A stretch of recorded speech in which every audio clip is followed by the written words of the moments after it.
Hello all, welcome to Success Channel. Today we are going to discuss about Wakalatnama. Let's welcome our esteemed speakers. We have Mr. Rajdev Singh. He's partner King Stub and Kasiba. He has experience in banking, financial services, real estate, aviation, media, etc. We also have Mr. Rohit Salwan. He is experienced legal head, having more than 18 years experience into litigation, non-litigation, recovery of amounts due. And I'm Abhijit Tople. I am head of legal geo financial services. I have 20 years experience, out of which 5 years experience in sales and marketing and 15 years experience as in-house counsel as well as an advocate. So let us start. Rajdev, we would like to know what Yeah. is Wakalatnama and what is the law around Wakalatnama. So it could be so Wakalatnama is a written document that is given by a client to any advocate to appear or plead before any court of law. It could be any authority, or it could be any other uh, respective authority, or any particular registry, or something like that. See, Wakalatnama, we have always considered in our mind that okay, Wakalatnama, I mean, there has to be a format and all that. Wakalatnama, basically, it's a power of attorney that is given by the client. And Wakalatnama, the word itself is not defined anywhere in the law. And because Abhijit, we are doing pan India practice, so the terminology of Wakalatnama is different from one place to different place. So, for example, over here in North India, it is called Wakalatnama. In Southern India, people call it power. There are places wherein it is named as Vakil Patra or Wakalat Patra.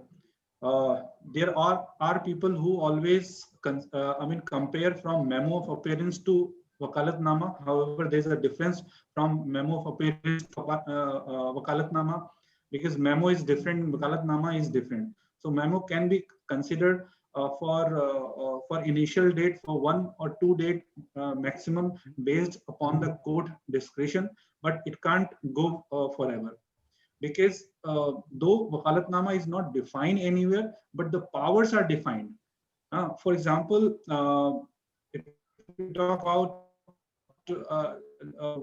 proceeding wise, the Advocates Welfare Fund Act 2001.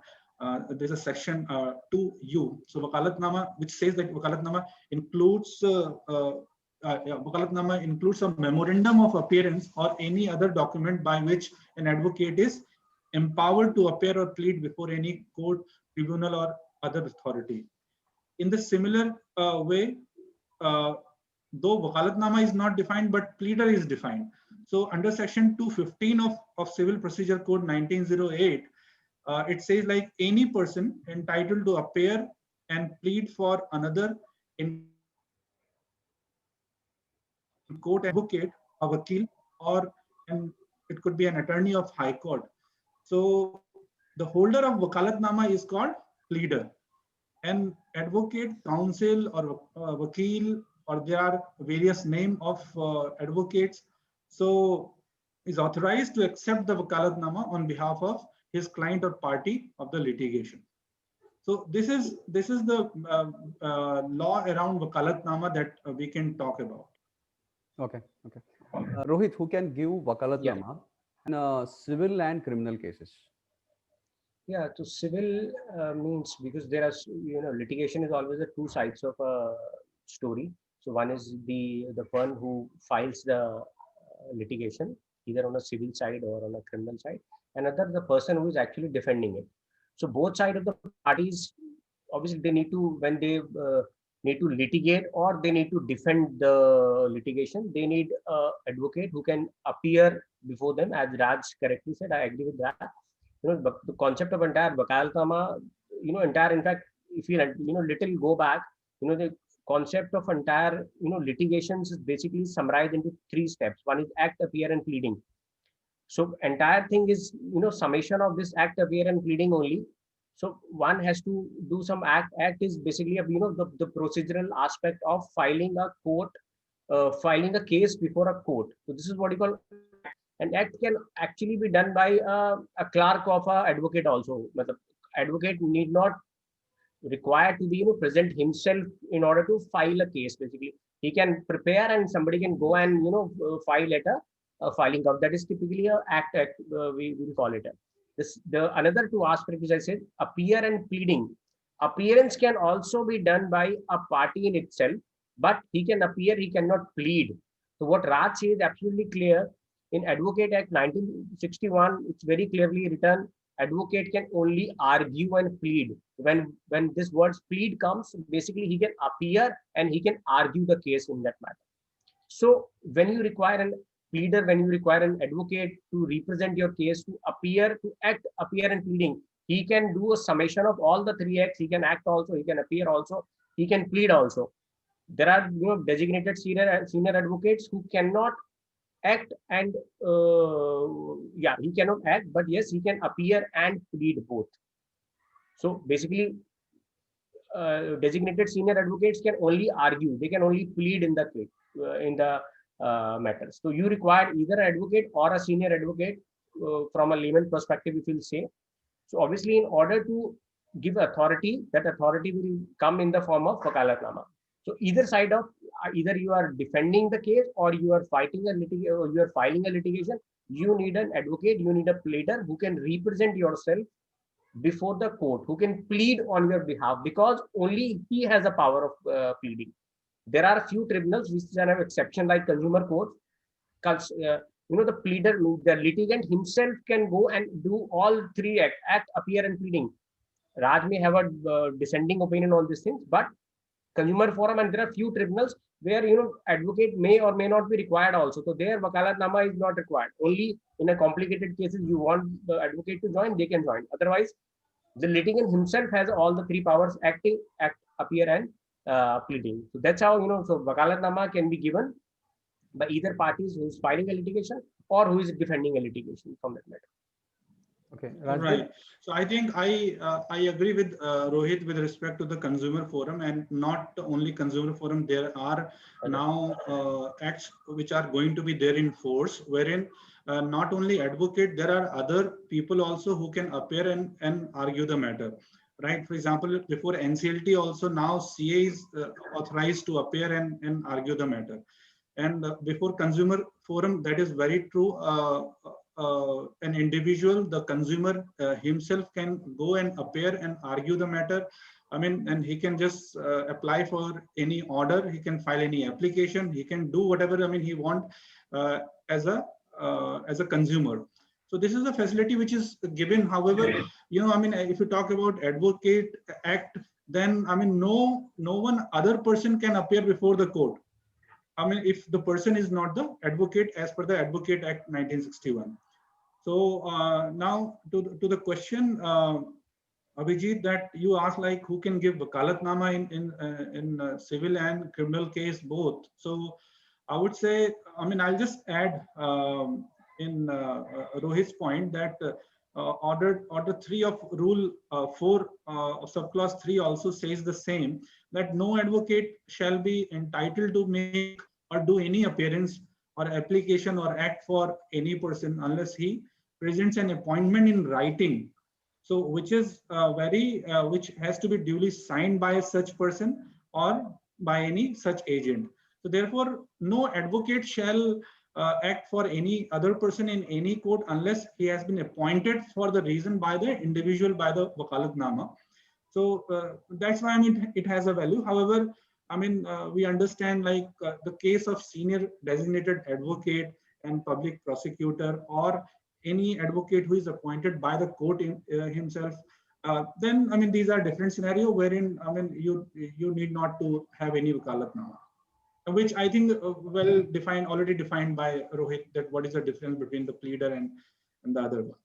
Okay, Yeah. Rajdev, in continuity of this discussion, I would like to ask one more question. On behalf of accused or a plaintiff, right, who can sign on wakalatnama to appoint the advocate?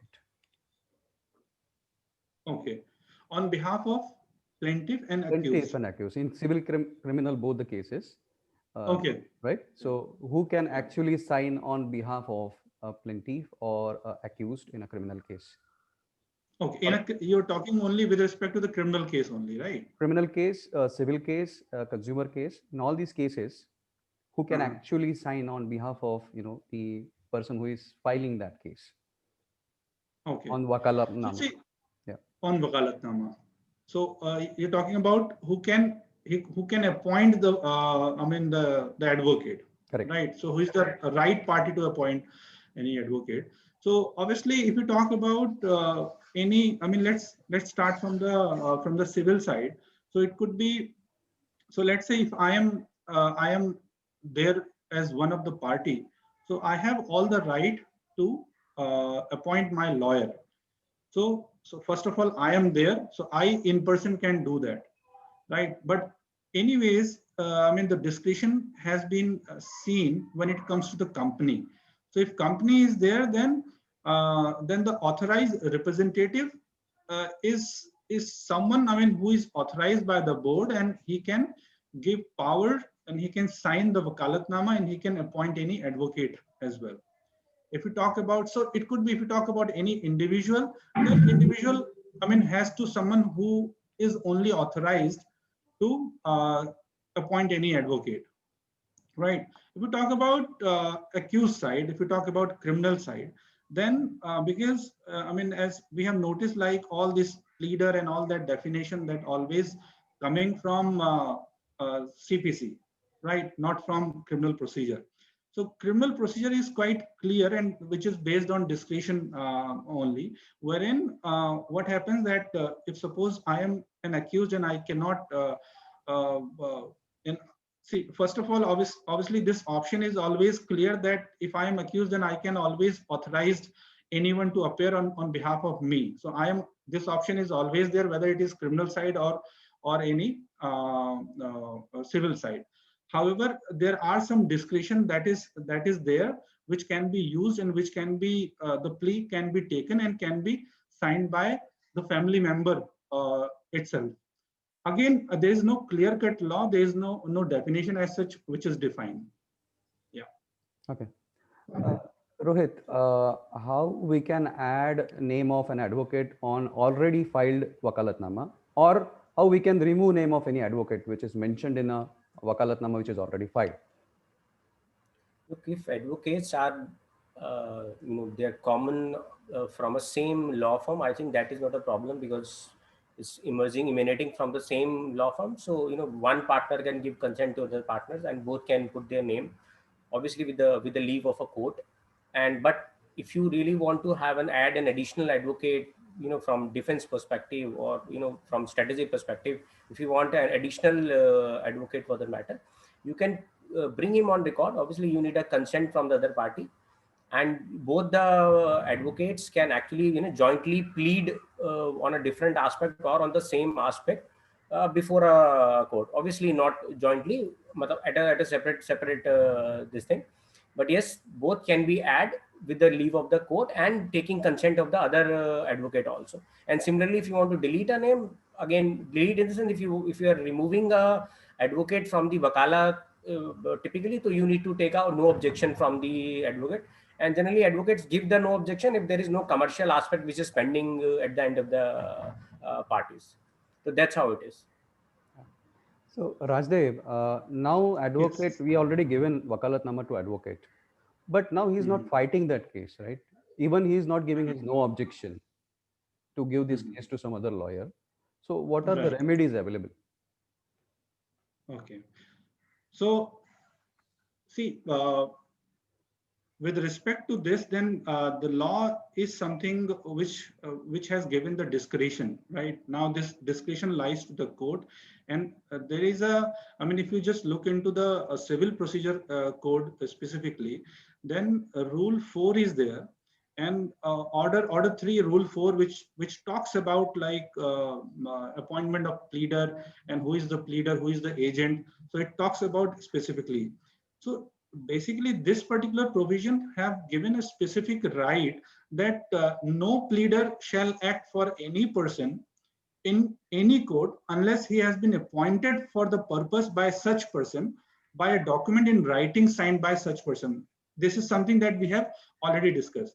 I mean, the sub clause 2 also talks about the same, that every such appointment shall be filed in court and shall, for the purpose of sub rule 1, be deemed to be enforced until determined with the leave of the court by a writing signed by a client or the pleader, as the case may be, and filed in court or until the client or the pleader dies, or until all proceedings in the suit are ended so far as regards the client. So this is the provision that we are talking about. See, one is obviously that everybody knows that if your lawyer is not acting within your consultation, and if he's just going beyond something, and as a client, what are your remedies? One is, as Rohit said, you have to take NOC from the previous lawyer, and then normally what happens, like practically, I'm just talking about that. Normally, previous lawyer has to give NOC on the Wakalatnama itself. It only says no objection. It can be transferred to any lawyer, and then he has to sign, and then the same Wakalatnama can be signed by the new lawyer.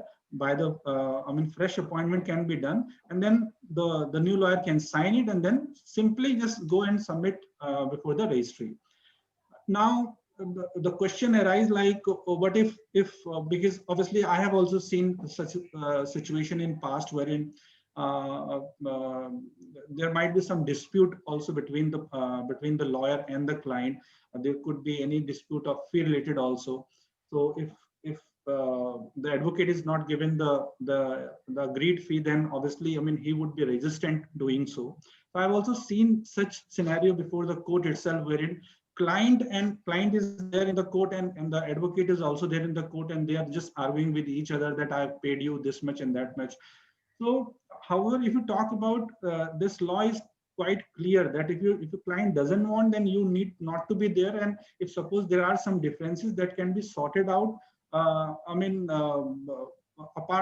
via different ways, but not before that particular authority, or before that particular court in the subject matter.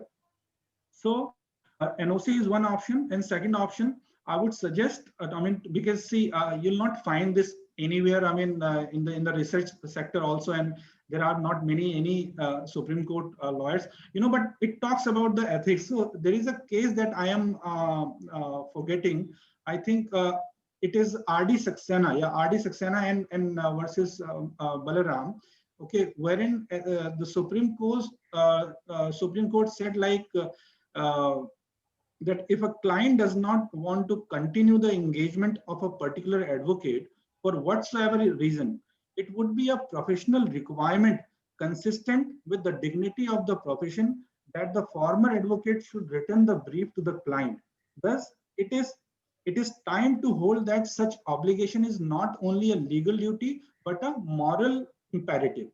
So this is what was observed by Honorable Supreme Court in 2002, in 2000 only. So I think it is clear that if suppose you are aggrieved, then you can also go and just take a plea of Order 3, Rule 4, and you can file a subsequent application. You can get the relief. You can just get the leave of the court. Okay. Yeah, Rohit, do we have to pay any stamp duty on a Wakalatnama? Stamp duty as such is not there, but yes, there is a welfare stamp. I think some 10 rupees or odd amount is there, which needs to be affixed by the advocate on the Wakalatnama. That's the only nominal fees. Otherwise, there is no stamp duty which is attached. Yeah. Rajdev, can we appoint individual lawyers as well as law firms on one single Wakalatnama? Yes, we can do that. However, there is no specific provision, but if you see some civil regulation, then yeah, there are some rules, like rule number 25 or 27. It can be, there are some forms there.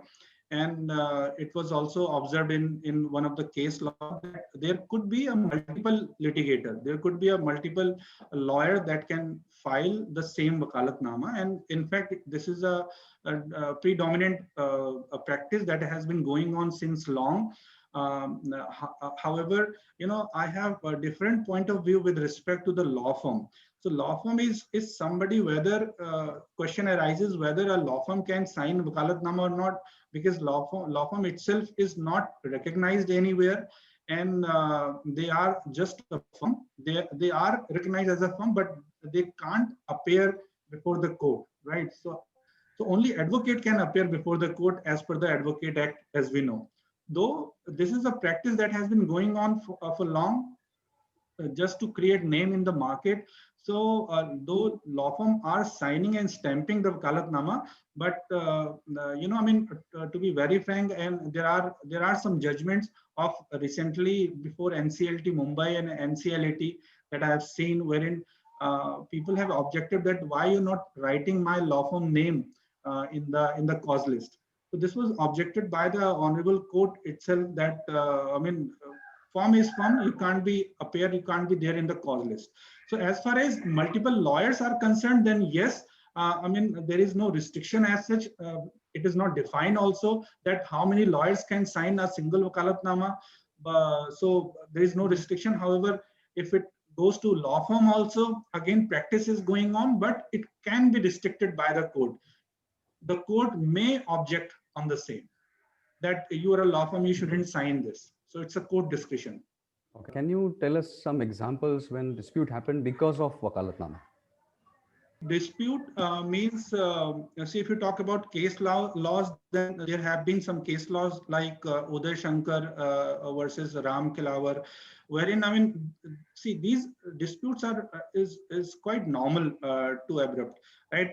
But being into pan-India practice, I have also seen many such dispute, to be very frank, wherein one particular external lawyer is not performing, then we had to appoint another lawyer. So this is going on. So there are instances wherein what happens, that client appear before the court and say that, okay, I am not satisfied with your performance, so I just want to change you. So I need to change and appoint another lawyer. So these kind of disputes that we have usually seen before the court, and the court was usually annoyed because of such activity, because the subject matter is something which is different in this particular matter. But here now,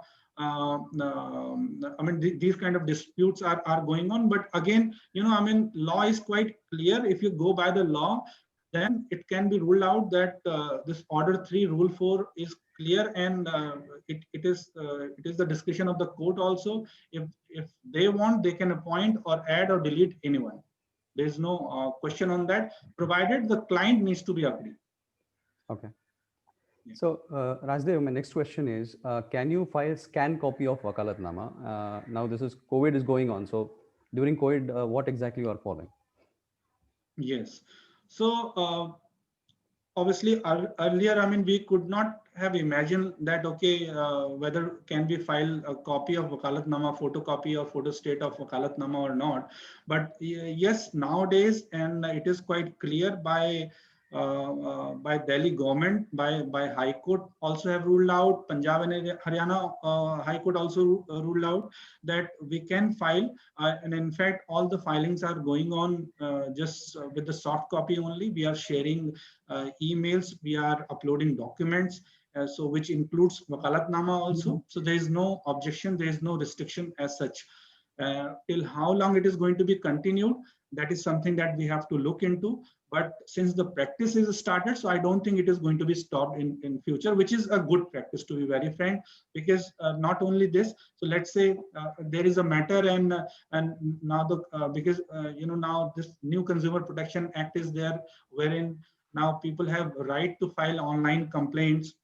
So people can file any complaint from anywhere, and it is let's say I have no reach to that particular place, so I should be able to just sign it and then send it to my lawyer, and who can just appear it, and it should be enough. It should be a valid mandate for that particular lawyer to appear, because as we know, like, see, if you talk about the law, then law is quite clear that what you require, you basically require a true intention of a client who are just going to appoint you. If it suffice the process, then I think it is sufficient. So it doesn't matter whether it's a wakalatnama on copy or it has to be hard copy. Yes, one has to consider that, because there are the advocate welfare stamp that one has to put on that. So apart from providing the copy, see, because we are doing the copy, that doesn't mean that you'll just get away from the stamps. So there are court fee and welfare stamp, advocate welfare stamp that has to be there. So in Delhi, if we talk about right now, it is 25 rupees. Earlier it was 5 rupees for court and 10 rupees for High Court and Supreme Court. But now it is 25 rupees in Delhi. I'm not sure about the different states. So there's also a requirement of 2 rupees court fee as well.